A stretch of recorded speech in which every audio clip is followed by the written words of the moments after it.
Central Minnesota Sports Hub. It's the Morning Sports Desk, presented by Wadena's Pizza Ranch and FunZone Arcade. Available on Apple Podcasts, Spotify, or wherever you get your podcasts. And streaming on YouTube. Powered by Pizza Ranch and FunZone Arcade in Wadena. This is the Morning Sports Desk. I'm CJ Baumgartner, Corey Tackman over on the far side of the screen. Our guy Zeke in the middle. Guys, we got a lot to talk about on the show today, including our review of Happy Gilmore 2. We've all seen it now. We are all ready to share our thoughts. Did we love it? Did we hate it? Is it as good as the original? Does it suck? We're going to talk about all that stuff coming up in just a little bit. But first, Corey, we need to talk about the Pizza Ranch and FunZone Arcade in Wadena, a place that we will all be enjoying a little bit of tonight. An angelic place for food is the Pizza Ranch and FunZone Arcade in Wadena. So angelic that Zeke looks like he is an angel emerging from the clouds. I thought that was just a wildfire smoke. Oh, maybe that's what. I don't know what's going on today. Air quality alert made it into the studio today. Does that help? Yes. My camera was just super dirty. That helped a little bit. Today is the My day. bad. This is why you should watch on YouTube, by the way. Yeah, exactly. It's a double points day at the Pizza Ranch and FunZone Arcade. Enjoy getting 2 points for every dollar spent, up to $100 every Wednesday on what they call qualifying purchases at the Pizza Ranch and FunZone Arcade, home of delicious pizza and great arcade games. And tonight, Daryl's retirement party. Our sales guy, Daryl. Yay, Daryl. He's finally, when I got here, he told me he was going to work till he was 80. That was his goal. And I know that he's bummed that he's not going to make it to 80. But the point is, I didn't think he was ever going to retire.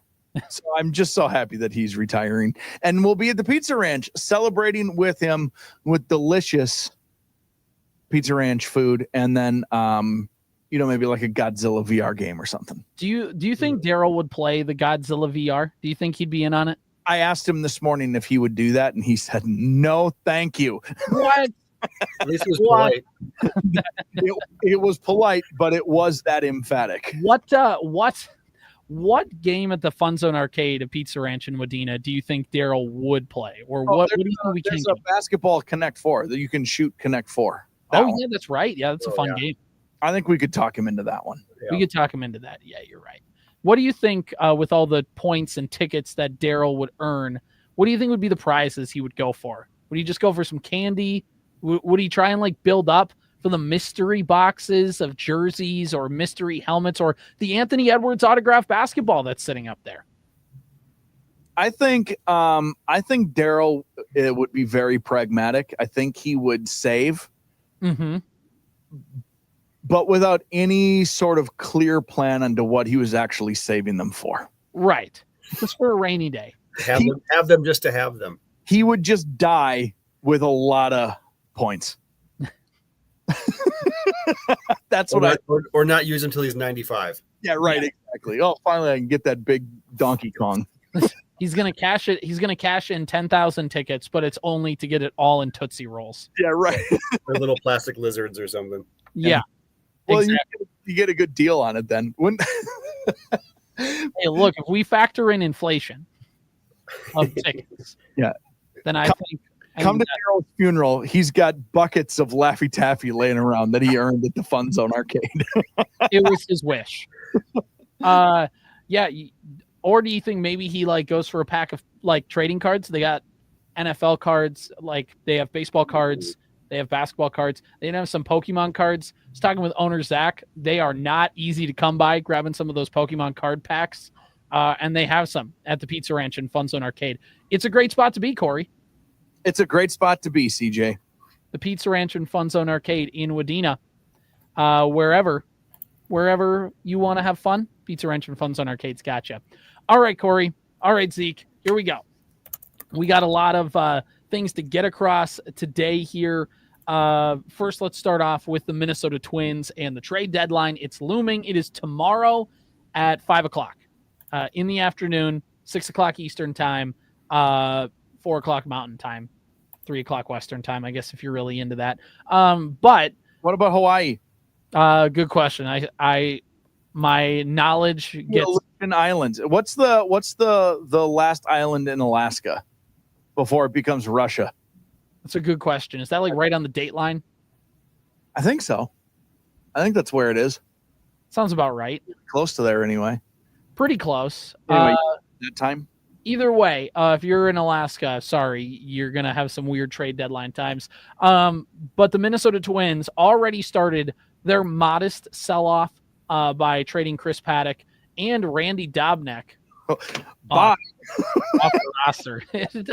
It's been interesting. Randy Dobnak could be like a whole episode, but the most fascinating Randy Dobnak stat I have is that now that he is gone, Byron Buxton is the only remaining Twin of the 2019 Bomba squad to still be employed by the Twins. That's sad. That's only 6 seasons ago. Yeah, and look, turnover happens in baseball. Twins are a small market, all of that stuff, but it's kind of weird that, I mean, Buxton staying makes sense. If in 2019 you said the year is 2025, Byron Buxton is still on the Twins, you go, oh, okay, yeah, I could see that. But then you're like, oh, and also the only other member of this team that'll still be here in 2025 is Randy Dobnak. It'd be a fun little trivia stat. And he was across town in St. Paul. He was even with the big league club. He spent a lot of his time in St. Paul. He might be the only person to get his number retired for the St. Paul Saints in their Twins AAA era. Fair? I'm looking at that roster and I'm trying to decide like who is maybe the biggest surprise that isn't still like Jose Barrios was on that team.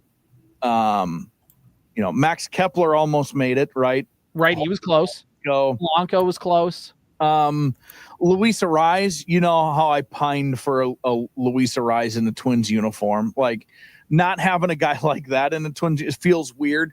Most of the other names are like Ire Adrianza and Nelson Cruz, who was 1,000 years old. That, some of them. Maybe Miguel Sano, maybe. I mean, not by the time. Say Miguel Sano, he was only 26. But not by the time he left. Was anybody like, oh, I can't wait for another half decade of Miguel Sano baseball? No. Mitch Garver, maybe in 2019. You're like, oh, the Twins got their catcher. He was awesome that year. The Garv sauce ran dry. Mm. Oh, man, Lamont Wade Jr. didn't make it. Twins legend Lamont Wade. They got great reliever Sean Anderson for him, who pitched maybe 5 innings for the Twins. Mm-hmm. Good job. All right. Speaking of trades, it's trade deadline season. We got a lot of stuff coming up with that. The Twins got in return. Enrique's the first name, and now I'm blanking on the last name. Jimenez? Iglesias. Yes, of course. Rodriguez. Yeah. Pretty sure Jimenez.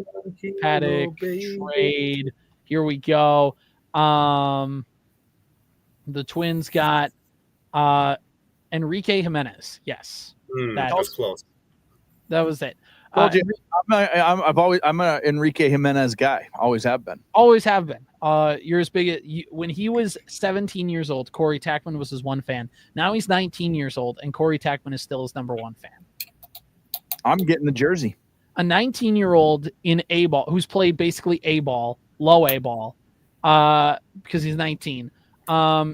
Is ranked anywhere from the 17th to 14th best prospect in Detroit's system, which honestly, and look, that can be a little skewed because 19-year-olds always tend to be higher on prospect lists because their ceiling is theoretically higher, whereas like a 22-year-old has enough time in the minors to know his flaws and know like, he's not going to be that good of a player, this or that.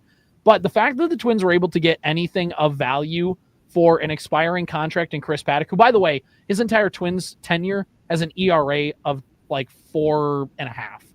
And then to take on Dauber's contract, not the worst thing in the world that could have happened. You got basically a 6th-round draft pick for an expiring contract. I don't want to sound disrespectful to either of those guys, but the point was to get rid of those guys. Right. Yeah. Like we're going to re-sign them next year. And I mean, no offense to Enrique Jimenez Iglesias Rodriguez. Who cares? Like, it didn't matter who the Twins were getting back. The point of that trade was to not have those guys. It's also enlightening where Detroit is in a spot right now in a little bit of a tailspin where they're like, Chris Paddack? Chris Paddack, that'll be our answer. There's our fifth starter, everyone. Chris Paddack. Where's Chris Paddack? What a desperation move. Yeah, that's not great for them. No, Yeah. I'm just excited we can add Enrique Jimenez to the Brett Rooker trade ladder now because Finally, they're wrong. The good news is with the Brent Rooker trade in hindsight is there's a couple things because Chris Paddack obviously was acquired in a trade with San Diego for Taylor Rogers and Brent Rooker. Brent Rooker was kind of a throw-in piece in the deal. The Twins were moving on. And the good news is for Rookers that the Padres bailed on him and then the Royals also bailed on him.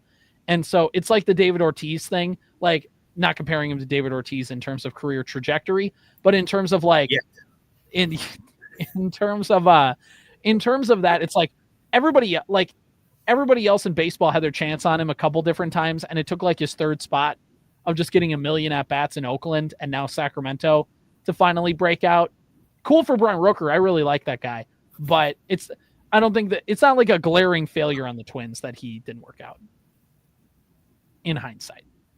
No, they got a what they thought was a top line perspective starter and a good bullpen piece in Emilio Pagan. And oh yeah. And they let Pagan walk in free agency after they won that playoff series, and Paddack just never looked the same after blowing out his elbow. And that was the concern, right? The Mets were going to trade for Paddack, and then they didn't because they're like, his elbow's looking kind of funny. And the Twins were like, I don't know, man, we'll take a chance. He blew out his elbow. Yeah, we love injured guys. We love Carlos Correa and Chris Paddack. Let's do it. There we go. The other thing is to remember Emilio Pagan. For all of those blown leads Emilio Pagan had, the Twins would never have missed the playoffs in 2022 and gotten a spot to draft Walker Jenkins, who, by the way, went yard yesterday in Double-A. So good for him. There we go. Huge Walker Jenkins guy. Anyway, that's the Twins trade. They traded a starting pitcher with an ERA of 4.5 and an Uber driver. So that's how that trade works out. The Twins, there's a few other pieces the Twins could trade. Obviously, guys on expiring contracts like Harrison Bader, who robbed a home run yesterday. So there goes that value. You have Danny Colomb. You also have Willie Castro. Those are kind of the big three that the Twins are like almost certainly like 99.9% going to trade. Guys like Ty France, you're not getting anything from him. Everybody's sick and tired of the French. So I don't. They're gonna have to. They're gonna re-sign him. Like Ty France is gonna be the first baseman next year. They'll re-sign him to a minor league deal. Josh Naylor, pending free agent. That's what I want to see here next year. So defensive. We won't. Yeah. But so here's the thing: we're expecting all those guys to get traded, but there's also been word of like obviously Byron Buxton was talked about for a while, and Buxton over the All-Star breaks like I will not exercise my no trade clause, or like I am going to leave it in place. I'm not going anywhere. So that talk kind of died at the All-Star break. There has been talk of Joe Ryan. There has been talk of Yohan Duran. There has been talk of Griffin Jacks. They're all under team control through 2026 and 2027. And then there's kind of this new revelation this morning that was uncovered, which is that the Astros are potentially interested in a Carlos Correa reunion. Correa also, by the way, is a full no trade clause, but it's the fact that it's Houston and stuff like that. Anyway, there's a whole list of possibilities the Twins could go down in this trade deadline season here over the next couple days. So give me a trade prediction. It doesn't have to be a full like this prospect and this prospect, but give me a player you think is going to be traded. And if you can, throw in which team you think he is going to be traded to. Anybody want to jump on that landmine first? Well, I want to address really quickly, not only has Houston shown interest in Carlos Correa, he said he would waive his no trade clause to go back to Houston.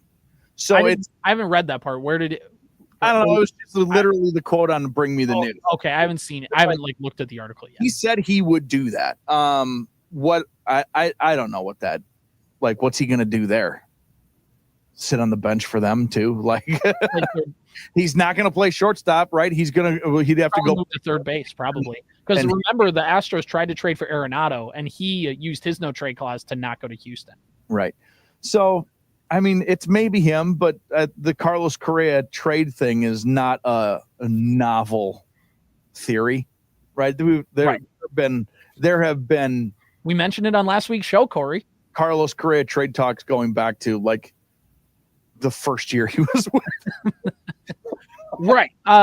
Yeah. So, I mean, the thing about Carlos Correa, a trade of Carlos Correa is if the Astros aren't willing to take on the entire contract, it's a non-starter. What's the point of paying? The Twins are in a financial strain anyways. Why would you be paying a guy half his salary to not play for you? Would be really annoying. I know he hasn't lived up to the contract. Like that's not the necessarily main sticking point, but it's more of like the Twins aren't going to save $30 million on the payroll and then go, oh, sweet, now we can sign 3 free agents at $10 million. The Poleds are $425 million in debt from owning this team. They claim they're going to go, oh, sweet, we are now $395 million in debt. Like that's what they're just going to pocket the money. So if the option is, and if the Astros are taking on that full contract, what's the return look like? It's all kind of that, like, it's good in the moment of like, get rid of him. He hasn't been good, but it's that secondary effect of like, you still have to operate a team and do some of this stuff. And it's why I feel like it eventually does fall apart, but it's a fun rumor and it's a Stephon Diggs, there's truth to all rumors kind of a situation. Yeah, my concern is what does this do for the clubhouse? Because you have Byron Buxton in the All-Star game publicly declaring to the national media, no, I'm a Minnesota Twin. I've got a no trade clause. This is my home. This is where I want to be. I'm going to be a Minnesota Twin for the rest of my career. And then 2 weeks later, you've got Carlos Correa, who's the other leader in that clubhouse, saying, yeah, you know what? I wouldn't mind getting out of here. I wouldn't mind going back to Houston. I would waive my no trade clause to go to Houston. Right. It's going to make a bunch of the guys in that clubhouse kind of wonder why the number 2 guy on their team is ready to jump ship at this point. And what does that do for team morale? Yeah, the Twins, I mean, for the last calendar year, this team has been awful. Save that 12-13 game winning streak they had in May to get back 2 weeks in May, and they've been awful. It has been terrible for this team. So I don't blame Carlos Correa for wanting to find the easy way out because he had good times in Houston. He won championships in Houston. He was they're in first place in the AL West. Exactly. The AL West is weak.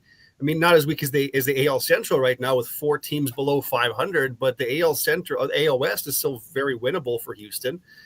You go there, you play some third base. His buddy Bregman's gone, so third base could be takeable. They have Jose Altuve in the outfield right now. They're piecing things together. They'll find a spot for an athletic guy like Correa. I look forward to Carlos Correa starting at center field for them. Exactly. They'll do something stupid. They'll rattle off 60 wins in the second half of the season and losing the ALCS to the Yankees again. That's what the script says. But that's my main concern is as the trade deadline approaches and you've got your one of the leaders in the clubhouse saying, yeah, I would waive my no trade clause to not be here anymore, fresh off signing that 6 or 7 year contract a year ago or whatever. I would wonder, though, to use Buxton as the comparison. Like, I get Byron Buxton wanting to stay a Twin because he's always been a Twin. He's been a homegrown. Like, if the burn of a guy like Carlos Correa and a leader in the clubhouse, it's like, I just want to go back home. You know, it's like, does that make it a little?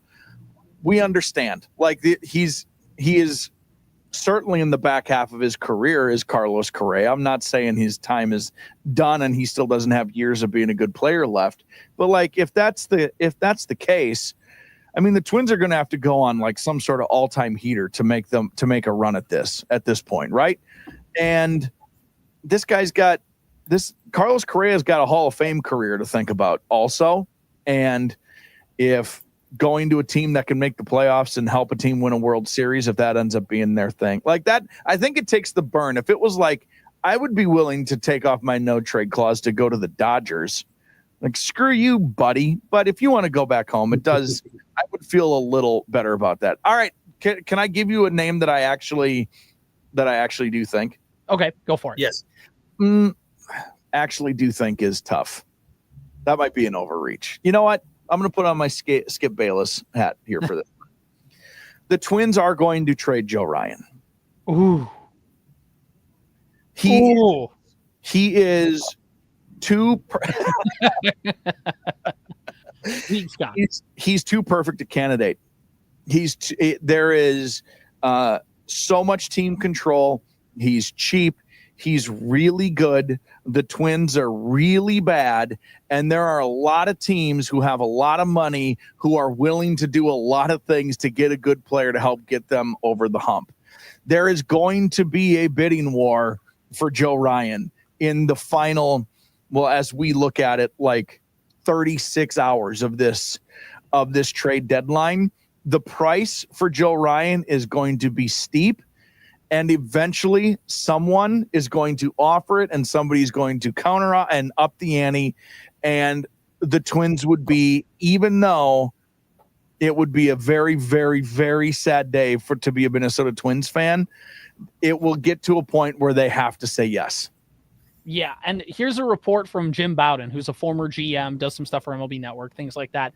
The Red Sox, Yankees, Blue Jays, Phillies, and Mariners, this was a tweet from yesterday at 1 p.m, are speed dialing the Twins at, quote, an annoying level with continued interest in Joe Ryan, comma, basically their whole bullpen, comma, Willie Castro and Harrison Bader.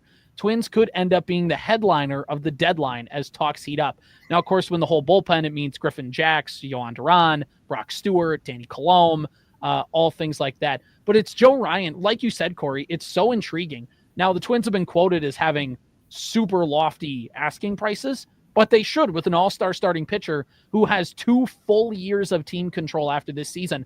Red Sox fans talk about, like, oh, we'll trade for Joe Ryan. Cool. I hope you know that Roman Anthony's name will be mentioned. Like, the Twins are at least going to start the bidding at your number one on a bullet top prospect. Like that. And if you're the Twins, if you have a team that gets desperate in a bidding war and wants to give you like a top 100 prospect who's going to reach the majors by the end of next season, it's a tough calculus. Like, that's not, you have to if a team is going to give you a stupid overpay because they're desperate, you have to take him, and it'll be a bummer. The only other kind of argument you can make for trading against, other than just he's a good player, I want to keep him, is he's still under team control. If you feel like you can get the same return for him in the winter, just trade him in the winter or run it back again next season. And if you're still in the same spot, could you theoretically get the same level of prospect next year? Like, what's the difference between an extra year of team control or not? How big of a prospect? Like, there's a lot of stuff that's got to be considered. But if a team wants to give the Twins a stupid overpay, they might just have to do it. That's the difference, is he's red hot right now. Right. He might not be red hot come this winter or by this time next season. The Twins' best starting pitcher this year. He's red hot. So that's the difference. And this is the time where teams need to overpay to get them over the hump of making the playoffs and making a run at it, or from being a team that's going to make the playoffs to we're a bona fide contender now. The previous reports have indicated that Minnesota, by the way, is seeking at least 2 top 100 prospects for Jacks or Duran, while they would need to be, quote, completely overwhelmed, unquote, by an offer to consider dealing Ryan. Can I give you one other thing about this? Yeah. There's a lot of it. There's no way that trade's going to happen talk. Yeah. And when there is a lot of there's no way that trade is going to happen, or we want a Godfather deal and nothing else, when there's a lot of that, like a lot of it, my feeler, you know what I mean? Like, you just like, this is like when a coach says, a college football coach says, I'm going to be at State for the rest of my career. They're leaving by the end. They're not even going to make coach in the bowl game that season. Right. They're never moving the Minnesota Timberwolves. That's the vibe I get. Yeah. There's a lot of this. There's no way we would ever do this, save a Godfather offer. Well, this is the year where they're going to get a Godfather offer for him. Right. It's in the mix. All right. So Zeke, do you have a prediction, Corey, on what team would acquire Joe Ryan, or is that as far as you'll go? No, well, I liked all the teams that you said. Zeke and I were joking about this earlier. There's always like the Dodgers, who have more money than I don't know, the Roman Catholic Church. There is, you always have to consider like the Mets or the Yankees, who have a ton of money. But then there's always the hilarious like Seattle, where players just go to die. Like Seattle will just overpay. Seattle traded for Randy Arozarena last year, and Toronto, and so it's going to be one of those like, cool, man. Have fun in Canada. I mean, the Twins did that to Barrios, right? It was like, who could they trade Barrios to? And all of a sudden it's like, oh, the Blue Jays. Yeah, you're going to have a nice career and finish no better than third in your division for the rest of your career. Congratulations. Jose Barrios will always have those 4 innings of playoff pitching at Target Field in 2023 before getting taken out and watching his reliever immediately blow the game. Yeah. I've seen you were there. You were there. I was there. I've seen the Cubs in the mix as one of the names too. Like that, any of those Chicago, like there's money and it's the third biggest town. It's the third biggest market. There's money there too. And other than money, you do need to look at the prospect pool. And again, this is a preseason prospect list. So this doesn't throw in recent draft picks and things like that. But if we go back to the Houston Astros, they are ranked 29th in their farm system. So like if you think, take the best prospect out of the Astros system for Correa, like it'll be it just won't be as high as maybe getting a prospect from the top rated farm system, which is like the Detroit Tigers or something like that. Meanwhile, the Red Sox have a top 3 farm system, the Dodgers at 4, the Mariners 5, Brewers at 7, the Cubs have an 8th best farm system. If there's a team, the Twins ranked as a top 10 farm system. If there's a team and a vibe and a city that Joe Ryan fits, it's definitely Seattle. He's a weirdo. Joe Ryan is a Northern California guy, so shocker. Yeah. So that's all right. I'll say the Mariners. All right, there we go. Corey's planting his flag there. The Philadelphia Phillies have a 17th ranked farm system. The Rangers at 19th. The Diamondbacks at 22. Kansas City Royals at 23. Yankees at 24. Padres at 25. Braves at 26. Blue Jays at 27th. Giants at 28th. The Los Angeles Angels have a 30th ranked farm system. What a cursed franchise that is. Good job, guys. Good job all around. Zeke, who's getting traded? Where are they going? I'm gonna say I think Danny Cullum. I think he gets traded. I think he's going to go to the Phillies to shore up that bullpen. I think a guy that's not getting talked about much, Cole Sands. I think Cole Sands could get moved at the deadline here. He's a guy who does it all. He starts games, he finishes games. He can pop in anywhere you need him to. I think. For some reason, the NL Central is dinging bells. You've got Milwaukee and the Cubs battling at the top of that division.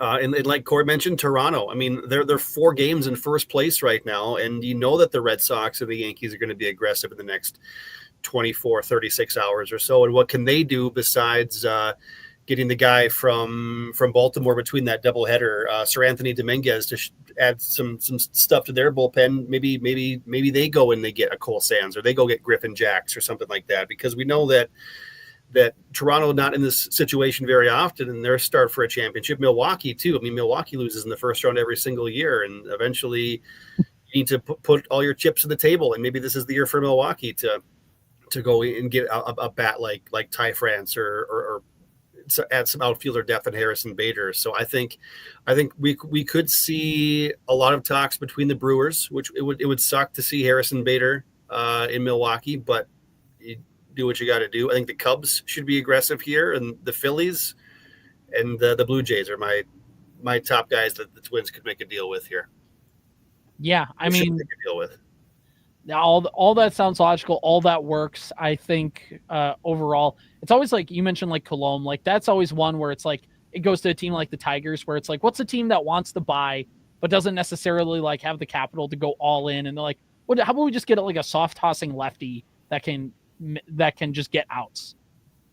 I'll go get Colomb. Like the Orioles aren't in it this year, but that's like a perfect like Baltimore Orioles kind of buy. Is that like a Tampa Bay Rays? Like that could be a perfect like buy-in move or something like that. I think Harrison Bader gets traded. And I think that they end up doing a reunion with New York, not the Mets, but the Yankees. I think the Twins have shown to make some deals with the Yankees in the past. I think the Twins would be willing to send him to go play back in the Bronx again, make him cut his hair, and make him go play back there just out of the sake of the Yankees. Like Judge has been banged up. They've been mentioning Stanton playing in the outfield. Like they're pretty desperate right now. So there would be a team that would overpay for Harrison Bader's services. I think that could work. Plus he's having a good year hitting, bring him back into the short porch. Like I think that's a move I could certainly see happening. I don't quite know what the return would be, but it would be pretty modest for a guy on an expiring contract. But overall, I think that's what it could look like. So there's a lot of trade deadline stuff. We'll kind of recap it all when that officially goes down. But there we go. Let's move on quickly because I want to get to our Happy Gilmore 2 reviews here. Let's talk quickly about the Minnesota Vikings, week 1 of training camp. Justin Jefferson hurt with a hammy, more precautionary than anything, sitting out. The main story of camp after the first padded practice, which was on Monday, which is really the padded practices are the ones that you take more stock in, is that the defense has been humming. And I think this is the biggest thing. We know what the Vikings can do on offense. We obviously know McCarthy's the wild card, but there hasn't been a ton of talk, I think, on the defensive side of the ball. And the more I keep thinking about this Vikings defense, the more excited I get. Brian Flores put JJ McCarthy in prison with how much they were pressured the defenders were getting in that practice. Now, granted, first padded practice, that whatever. I'm not making a huge stock in this, but overall, it just now has gotten me thinking more and more about this Vikings defense, and their front seven, guys, is loaded, is sneaky loaded, and I'm really excited to see what that can bring. Go ahead, Zeke. Yeah, I agree. Well, you first off, you re-signed Josh Metellus to that 3 or 4 year contract to kind of keep him in purple for a long time. Did you guys see the interview with who was it? Was with Amir Abdullah? I think it was Amir Abdullah this week, who was talking about how he should have two. Abdullah? Yeah, who I think it was who was it? I'll have to look it up. Who said like for years that Vikings defense was just Was it Abdullah? Yep. Okay. Who said that the Vikings defense was just so stacked when he was there and just went through all these names, and I should have 2 championships by now with how good those defenses have been. If you look at the Vikings defense this year, I think they have the potential to keep up that tradition of what Mike Zimmer was doing with this defense and potentially be even better if the guys can stay healthy, because there's health concerns with the guys that they signed this offseason. Hargrave, one of those. I mean, if he's healthy, have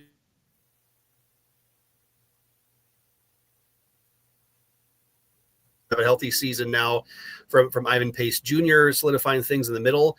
I mean, as excited as people are for the offense and what JJ can do and what JJ can do, I think the defense is going to be the ultimate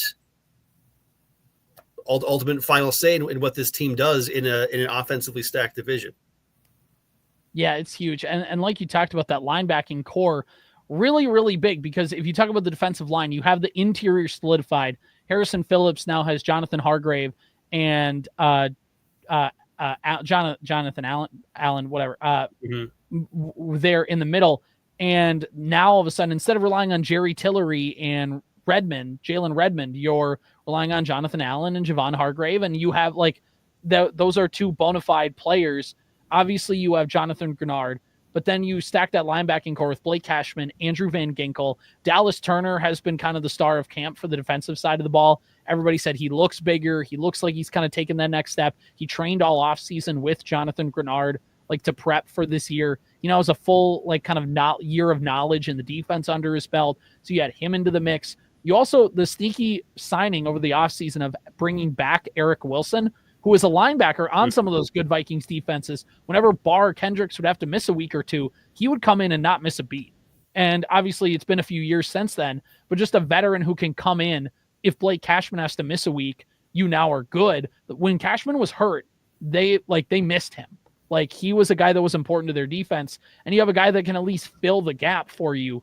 Will be very interesting. Kobe King is the linebacker out of Penn State, has been an intriguing draft pick. The point is, there is just a lot of names here in this linebacking core that are exciting, and I think could be really good. And there are questions in the secondary, no doubt. We haven't mentioned Josh Metellus, who's like a linebacker safety hybrid. He's pretty much kind of taken over the Cam Bynum replacement. Kind of like, we need another safety. We're deep at linebacker. We're just going to kind of primarily stick you out at safety for the time being. So that kind of plugs a hole. Overall, obviously it's camp and they're practicing against each other and certain things like that. But the biggest thing is that the kind of story of camp has been this defense is just kind of humming. They now have, like, this is Flores' third year on the team. This is the first, like, second year of Van Ginkel and Grenard and Cashman all playing together. Like, the thing that made Mike Zimmer's defenses good weren't just the talent they had. It's that they played together for a long time and built this chemistry. And obviously it's not to that level yet, but you can start to see, like, these are guys that are going to be locked down and here for the next couple of years. And they've already had 1 year together, and now they're slowly creating more chemistry. And overall, I don't know what the ceiling is for this defense, but in terms of this front seven, on paper, it's one of the better ones in the NFL. So this is the important part of this, on paper, and I'm gonna be that guy. I'm gonna be that guy. Do it. We need that guy. I don't give a crap about what things look like at training camp. I just don't. We're a week in and they've had 1 day of padded practice. Like, it just, there are some, now that doesn't mean I certainly don't want it to look good. I mean, I don't want people to be like, they look terrible. You know, like, yeah. I don't want that. You certainly don't want to hear those, but like, this is just fluff from beat reporters who are paid by the Vikings, or are people who are like us who are reporting, like, they're excited. Like, on paper, yes, all of those things are true. And on paper, just like you, I'm excited about what this defense could potentially be. But Dallas Turner being like, of course he looks better. He's a year into the league now, and he knows how to train like a pro. But is he going to actually be better? It doesn't. This stuff that JJ McCarthy got twisted up in a blender by Brian Flores defense. That's not a. Of course he did. He's played 0 games of NFL football, and Brian Flores is quite possibly the like top 2 defensive coordinator and should be an NFL coach in the league. Like, some of these things are obvious, and I don't think you can project from them. And I just don't like, I am not a person who likes to, if all the stuff was negative, I'd be like, can we just wait a half a second to find out if this, can we get like a scrimmage? Can I watch them throw against a defense that's just against players who are not trying to get hurt for the start of the season? You know what I mean? I don't have a lot of, it doesn't mean anything. It can't. On paper, yes, all of those things are true, but tying the line between how we look after one padded practice and what things are on paper there's no connection between those two. Those are two separate islands. You're right. It's a path towards the preseason. It's a path towards the regular season starting. Like, these are things that it's just on that path. How many pitfalls do you hit? Like, this is what their expectation. We expected them to come in and be good. And at the very least, like, are the eyeballs matching with what the projections are looking like? And so far, which again, like you said, it is still early. There is still. I'd rather hear good things than bad things. Like, right. It's nice to be like this JJ McCarthy guy is like a total pro, and he got beat up, and he's like, I can't wait for tomorrow. Like, those are good things. There are good things to hear. I would rather hear good things than bad things. But hearing good things does not mean it's going to end up good. Yes. Yeah. It could be worse. You could be the Chicago Bears, who Zeke now has a vendetta against Ben Johnson for yelling at his boy, Luther Burden. Do you guys know where Luther Burden went to college? Kansas? He did not go to Kansas. No. I don't even know what a Luther Burden is. He's the best wide receiver in the draft. Isn't that technically what he pinned to the door? These are my Luther Burdens. Isn't that car dealership in the cities? No. Luther Burden was one of the greatest wide receivers to come out of Mizzou, and now he plays for the Bears, and now I have to hate him. One name that we have not mentioned at all with this Vikings team, and I think it's a travesty. Well, two names. The first off is getting Byron Murphy Jr. back, Pro Bowler. Byron Murphy guy, by the way. Huge part resetting him. The other guy that nobody is talking about, and I think he's a guy we have to keep an eye on. I don't know what it is about this kid. I just like him. Third string center Zeke Corral. I don't know what it is about this kid. He was third team All ACC last year, undrafted third string center for the Vikings, 6'3", 307. I'm almost as big as this guy. Played a lot at Notre Dame. 13 games started at North Carolina. State last year. But Zeke Coral, I don't know why people aren't talking about this guy. Why aren't people talking enough about Zeke? Don't know. There's something about him. I love this guy. There's always that one player in training camp who you find and you're like, I don't know what it is about him. This guy's the guy I'm hitching my wagon to. My guy back in 2016, I remember watching, and this is easier with quarterbacks, but I remember watching Taylor Heineke. I was like, this guy could kind of play a little bit. Like, I'd be interested if the Vikings kept him around as a backup.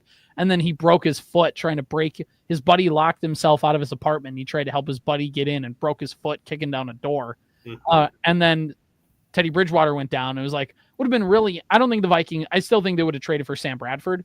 But like, it would have been interesting if the Vikings would have rolled that season with like a rookie Taylor Heineke, knowing what we know now that like he ends up being just a veteran journeyman backup. Like, but it's good to know I was right about somebody. Yeah, there's always a guy like that. It was Moritz Boringer, the wide receiver from Germany, a couple years ago, and then there was that giant offensive lineman from Poland or something. Abatunde Ayabuzi. That guy. And he's like a pro wrestler now or something. There's always one of those guys that like, oh, this guy would work out. An Australian punter this year, and they never do. Yeah, it's they're like international. They get like an international spot on their practice squad, and they're using it on a punt. They're developing a punter from like Australia or New Zealand or. Why not? All right. Vikings training camp stuff pretty much done. That's preseason openers August 9th against the Texans. I believe the Vikings have joint practices with the Patriots this year. They're coming to Minneapolis.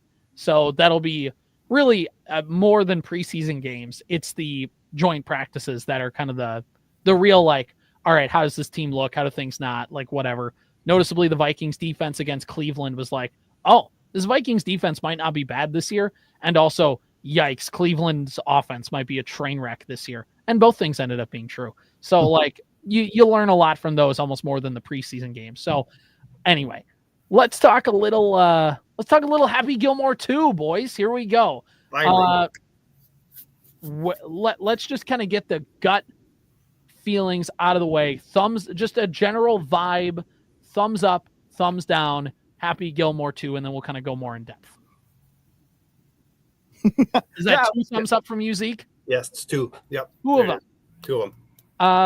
I think overall, it's not a great movie, but it's a good time. I think would probably be the best way I would talk about it. That'd just be my gut level reaction. You guys obviously have a lot more to say about it. You guys saw it. I just saw it last night, so I'm still kind of processing through some stuff. But what were your overall initial reactions? What are your Happy Gilmore 2 thoughts? It was funny. Like I've laughed harder at other movies. I think Zeke said it in a text message, right? You just had like a smile the whole time. It's just like this cheesy grin. The whole movie was that way. It was like kind of exactly what you want out of an Adam Sandler movie and exactly what you want out of a movie that was pretty much made for nostalgic purposes only. It was kind of all those things. I had 2 moments where I actually laughed out loud and it was right out of the gate. Are we supposed to spoiler this? Are we supposed to? Okay, hold on. Spoiler warning. Pause it. Go watch the movie. Come back. Spoiler warning. Go. When he kills his wife with the drive right out of the gate, I started laughing immediately. What are we doing? So did my wife. This is how this movie is. Scary. This is how.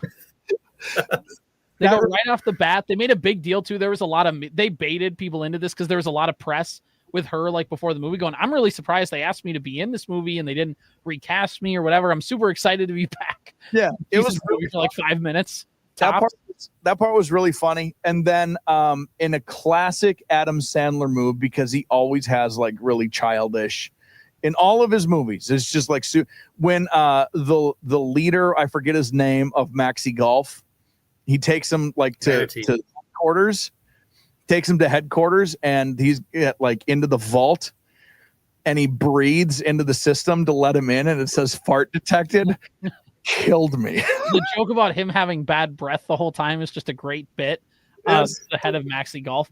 It's great. It's a silly stupid 12-year-old child kind of humor movie. But that's if you're expecting anything more from an Adam Sandler movie, I don't know what to tell you.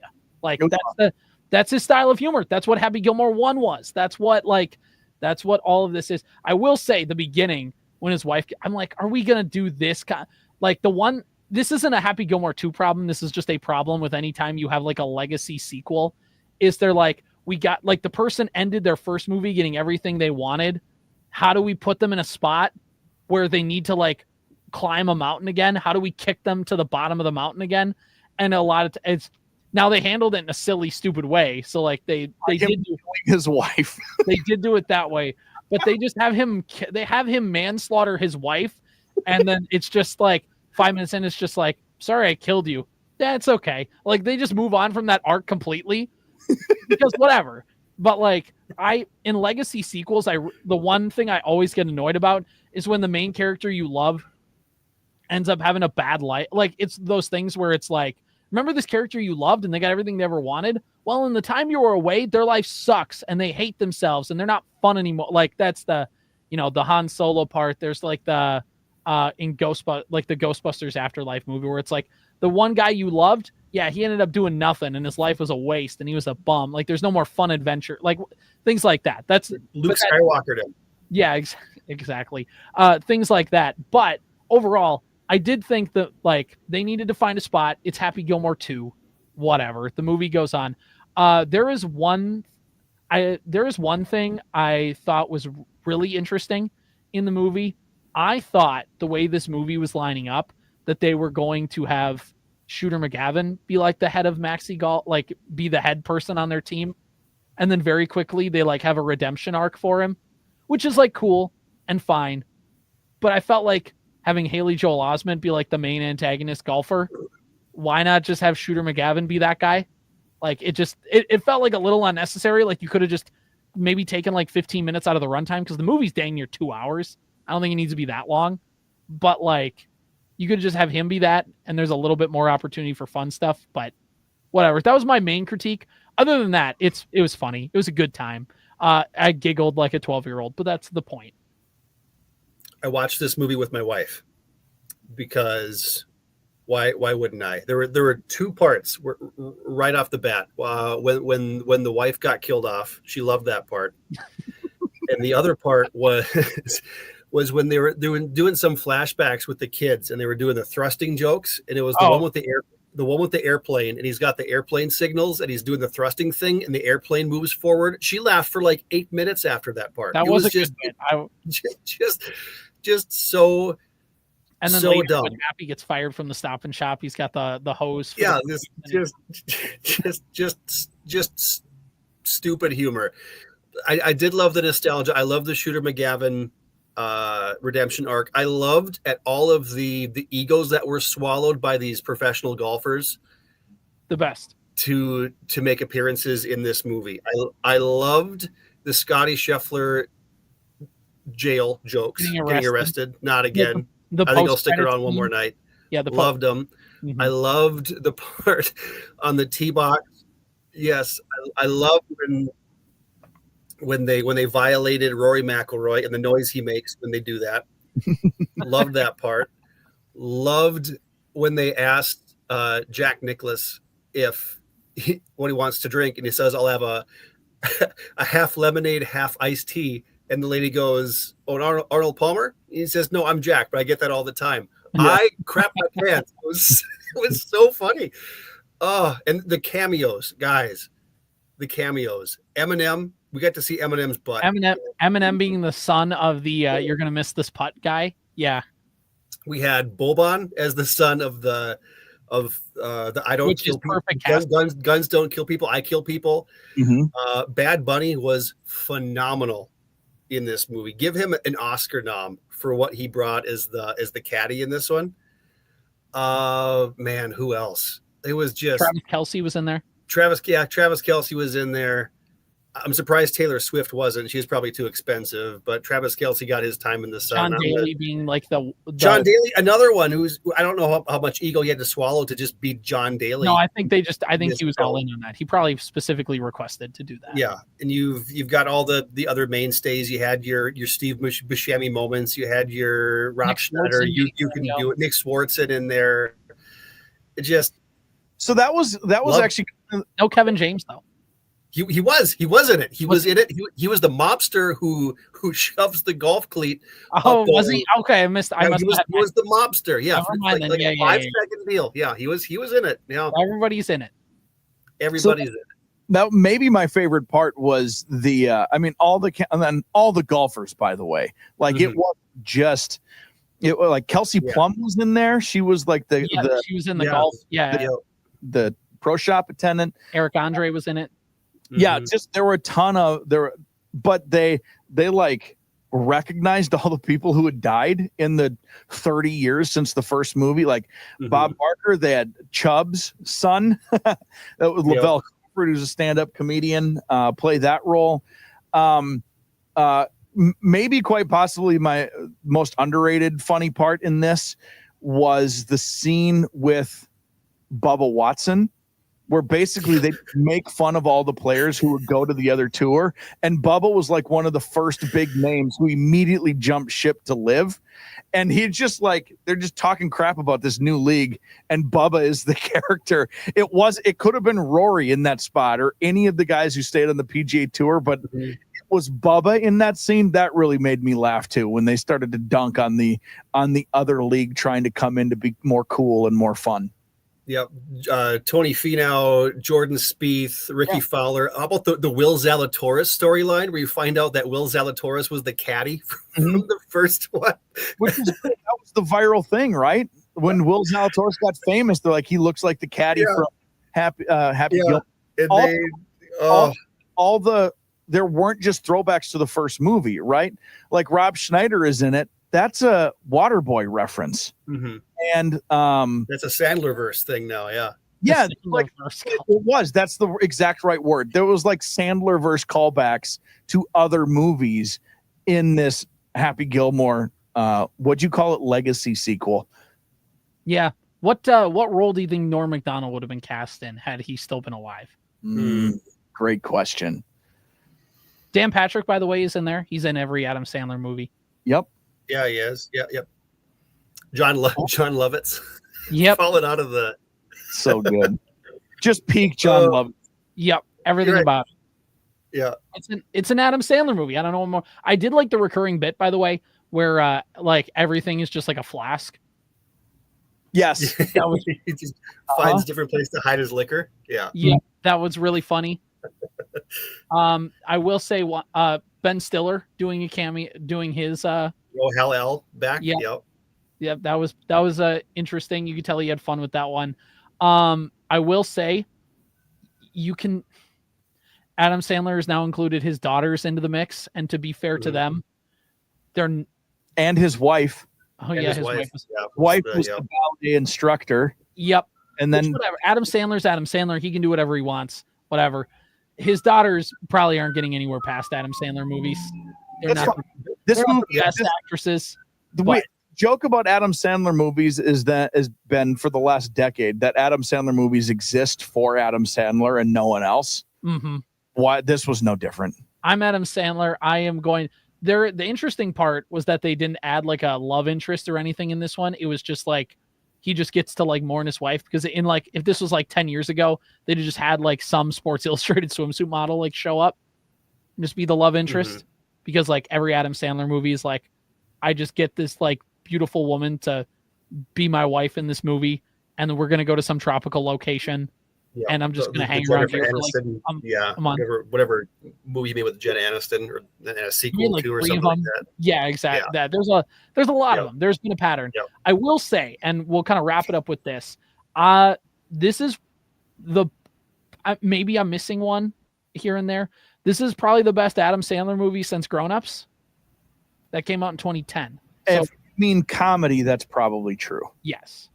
Yeah. We're talking about Adam Sandler comedies. Yeah. We're not counting the Anthony Edwards movie. because he was awesome, and that was a cool movie. Uncut Gems wasn't a great movie, but it had Kevin Garnett in it. So you know what? I loved it. I don't know what you say. Wasn't the bad guy from Happy Gilmore 2? Didn't he write Uncut Gems, or he had some huge part in it or something? Maybe. Yeah, I can't remember. There's some Uncut Gems behind the scenes connection there. But I'm trying to think of any Adam Sandler movie that ended up being funny, like since Grown Ups. That's probably kind of the last like good one he was able to rattle off. Grown Ups 2 wasn't that funny. There's like he does a million Netflix movies now. There was that one. I liked Hubie Halloween. It was similar humor, not the nostalgia, but Hubie Halloween. Quarters of it and couldn't finish it. Was an okay one. So here's what my counter to that, and with CJ, we've talked about this with a lot of different movies before. The thing about Adam Sandler, and if you just want to keep it in the Happy Gilmore universe, like that movie was made for 6th grade boys. Mm-hmm. I turned 40 in a month. So even this movie, like there's a lot of nostalgia that hit for what I would appreciate out of a movie like this. But I'd be interested in a 6th grader's opinion on this movie. And if they thought it was funny and they thought it was cool to see Travis Kelce and Bad Bunny and all the golfers and this, you know what I mean? Like, what did they actually think of it? Because it's Netflix's #1 movie release, I think, ever. It's just been a huge thing for them. So I'd be interested in their perspective, because I think even though Adam Sandler is probably closer to 60 than 50 at this point, I don't know how old he is, he's still making movies for 13-year-old teenagers. You know what I mean? Right. And guys who were once 13-year-old teenagers who love to relive that nostalgia. I heard on Dan Patrick this morning, I think it's opening, it's challenging The Blind Side for the biggest opening weekend for a sports movie ever. That's awesome. Ever. Yeah. It's funny, man. It's not good. It's funny. Yeah.